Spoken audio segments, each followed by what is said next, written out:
Okay, so when I started my health journey, I honestly used to eat a variation of the same thing every day. And it was good. Like, it was good food. I had all my macros, I had my micronutrients.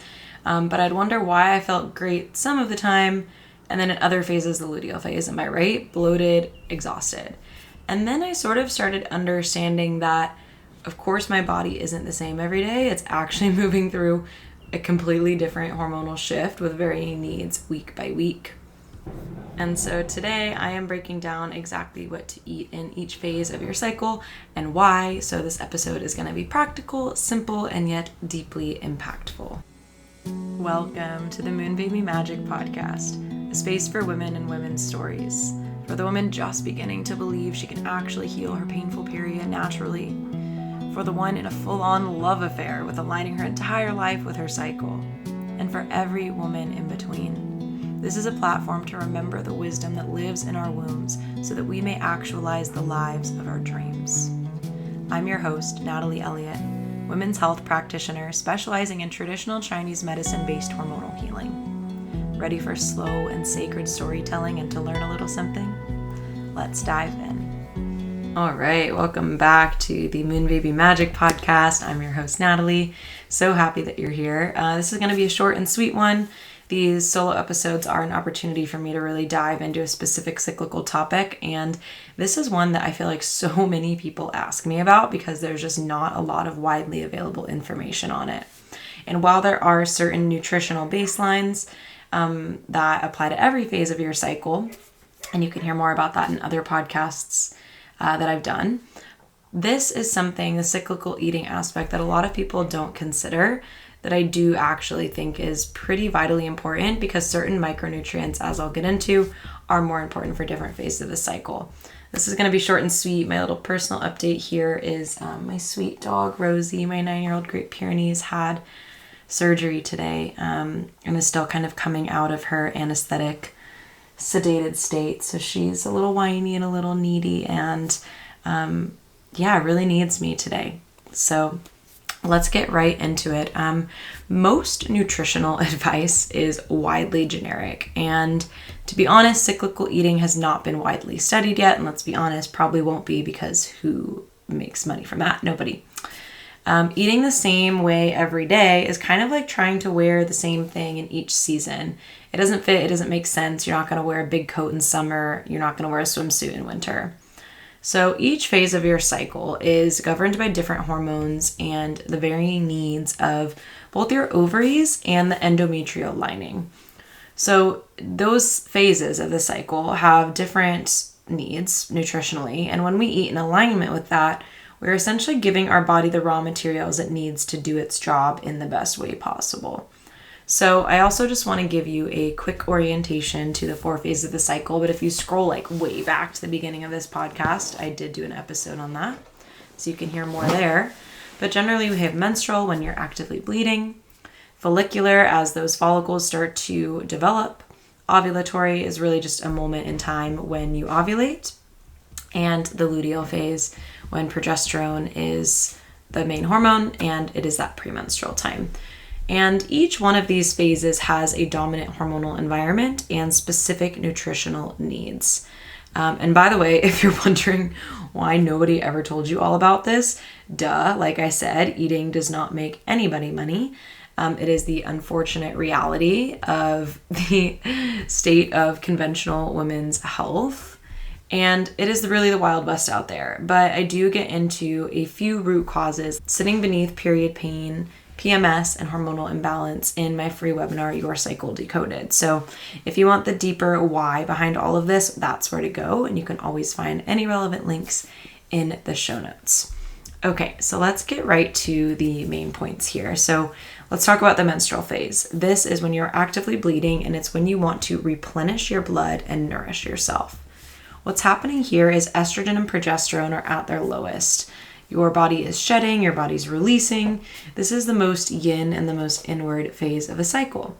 And so what your body needs most in this phase of the cycle is blood-building foods, iron-rich foods to replenish, warming foods to promote circulation and prevent stagnation so that you don't get period pain. Foods to focus on in this phase of the cycle would be bone broth, soups and stews, dark leafy greens for their mineral content, beets, grass-fed beef and beef liver, slow cooked meats, cooked root vegetables, warming spices like ginger and cinnamon, seaweed, dark berries, kidney beans, darker foods in general. That's a lot of foods, but just to give you some ideas. What you want to avoid or minimize would be anything that's cold and raw. You also want to avoid intermittent fasting and heavy exercise because that's just going to deplete you further when, again, your body is needing to replenish. So in traditional Chinese medicine, the lens I use, the bleed is a time of blood loss, and we want to support the body in both fully releasing that blood and also replenishing it. So cold foods and restriction during this time are going to make that backfire because cold creates sort of blood stagnation, blood not moving. So that's going to cause pain and your blood to not fully release. And fasting is just the opposite of nourishing. So a simple way to think about this is think warm, cooked, nourishing. Kind of like if your grandmother would have made it for you when you were sick, it's probably a great period food. After you bleed, you enter into the follicular phase. And in this phase, you want to build and energize. So what's happening in this phase is that estrogen is rising. Your body is building up the uterine lining and developing a follicle in order to prepare to ovulate. Energy is naturally rising slowly but steadily. And so what your body needs is you actually still need a lot of blood building foods in this phase to replenish after your period and to nourish follicle growth. So it's really like, people are often surprised that this is one of the most important phases of the cycle to be nourishing in, even more than luteal, because you're kind of eating to feed your follicle that's going to release an egg at ovulation. And what happens at ovulation directly impacts the state of your luteal phase as well. So you also want to include some lighter, fresher foods to support your rising energy. That will feel kind of natural as well. Some foods that you can focus on here: root vegetables, mineral-rich infusions like nettles, plenty of protein like beef, chicken, and eggs, and healthy fats like grass-fed butter and avocado. So abundant saturated fats are really great here because fat is yin and hormone building, which is what is required to develop a healthy follicle. In traditional Chinese medicine, this is still the yin phase of the cycle. Menstrual and follicular are still the yin part of the cycle. So even though your energy is rising, it is really important to note that you still do need to support the building of yin or the building of estrogen to ensure that you reach that healthy peak to create an healthy ovulation and an easy luteal phase, which, yes, an easy luteal phase, I promise, is possible for you. The simple rule here would be think fresher and lighter than your menstrual phase, so more fruits and vegetables, but still protein forward, and you can also add in some fermented foods here daily too. That's also going to feel really good. Okay, the second to last phase I want to talk about is the ovulatory phase. And what I want to say here, this is a peak of your cycle, but what's actually happening is that estrogen peaks and then LH surges to trigger ovulation. But ovulation is just one moment in time.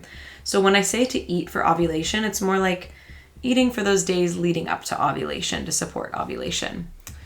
This is your most energetic and outward phase of the cycle, and you're going to feel that for a few days before you ovulate and a few days after. And what your body really needs here is antioxidants. So antioxidant-rich foods to support the energy that is building the intensive process of ovulation. It requires a lot of energy. You also want zinc and B vitamins for egg quality and to support having like a really nice, robust ovulation, which again is important even if you're not getting pregnant. Foods to focus on: oysters are ovulation superfood, and shellfish really in general are incredible for zinc. Eggs to support your eggs. Leafy greens and berries for those antioxidants. Asparagus, dandelion greens, those bitter greens are good for ovulation, and again, good quality fats. Go ahead and keep up the fermented foods here. That's going to be great for your liver. And this is also a good time for just some lighter eating overall. Your digestion tends to be strongest and your appetite naturally a bit lower. That's okay, but keep on your protein goals. The simple rule here is eat colorfully, lots of antioxidants, zinc-rich foods, good fats. I always think adding berries and leafy greens to these meals. Okay, now we're at the last phase that I'll talk about today, which is the luteal phase. And here you want to stabilize and sustain. What's happening here is that progesterone rises after ovulation, and this is the phase most women will struggle with. The PMS, the mood swings, the cravings, the bloating, and a lot of that is rooted in what's happening nutritionally and maybe a lack of what's happening nutritionally.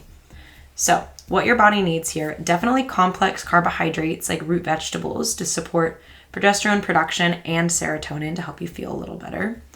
More calories overall. Your metabolism is actually higher in this phase, and under eating here is one of the biggest drivers of PMS. So you really do need to eat enough. Foods that support liver function and estrogen metabolism, and some anti-inflammatory foods like ginger and turmeric are really good here. So some specific foods to focus on: sweet potatoes and other root vegetables, squashes and other quality complex carbs, magnesium-rich foods like dark chocolate and pumpkin seeds, B6-rich foods like chicken and turkey, warming foods like lamb. Lamb is really good for this phase. And then the spices like ginger and turmeric again as you move towards your bleed, because those are going to help you assimilate all of the nutrients that you're bringing in.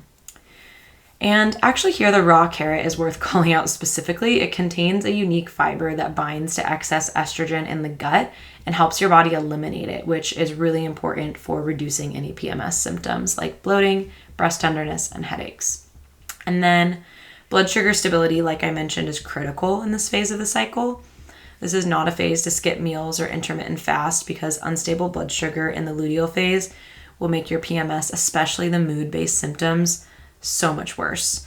As you're listening to this, if your PMS is really intense, the luteal phase nutrition piece is often a huge part of why. And I do go into this a lot more in detail in the free class I mentioned at the beginning of this podcast episode, Your Cycle Decoded. Free class, totally available for you. The link is in the show notes. The simple rule here in the luteal phase, though, is eat more, eat warm, eat complex carbs, and don't skip meals. Cool. That was a lot of information. So let's talk action steps. I want you right now to pick just one phase, perhaps whatever phase you're in right now. And if you don't know, start tracking your cycle, girl, and add one food from that list in it to your meal plan for this week. If you're bleeding, make a bone broth or a warm soup. If you're follicular, add a complex carb like a sweet potato to a meal every day, and stop skipping your breakfast for sure. If you're ovulatory, add oysters or shellfish somewhere this week. And if you're luteal, add a raw carrot before your lunch every single day. And you're going to notice some differences if you keep this up. Usually these types of changes take about 3 months to take place, but within 6 weeks, you should start noticing energy and digestion changes. But just pick one thing at a time.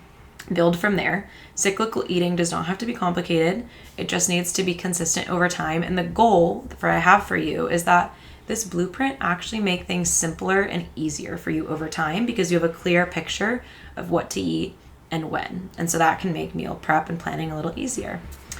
I think that's all. If this episode opened up something for you, or if you feel like you want to understand the deeper root causes of why your hormones might be doing what they're doing, not just what to eat, but why your body is maybe struggling with this PMS or period pain in the first place, again, that free 90-minute class called Your Cycle Decoded is available for you, and that is in the show notes. In that class, we go into the 3, what I call the hidden root causes of period pain, of PMS, and of hormonal imbalance in general, like irregular cycles and things like that most women have never heard before from their OBs or even their naturopaths. So again, the class is free, it is deep, and it's changed a lot for a lot of women. So the link is in that show notes. I hope you enjoy it. I hope this episode gave you some practical places to start, and I will see you next week. Thank you for tuning in to the Wisdom of the Womb today. It's truly such an honor to bring these stories and teachings forward to you, and it would mean so much to me if you'd rate and review this podcast so that it can reach more women. If you're looking for deeper support, you can always find the link to join our online community, the Cyclical Living Circle with the best women in the world, in the show notes, and you'll also find the links to book one-on-one virtual sessions for your specific needs, as well as any workshops or courses I'm currently offering. Plus, you can follow me on Instagram, and I love to connect with you all there. All right, see you next week.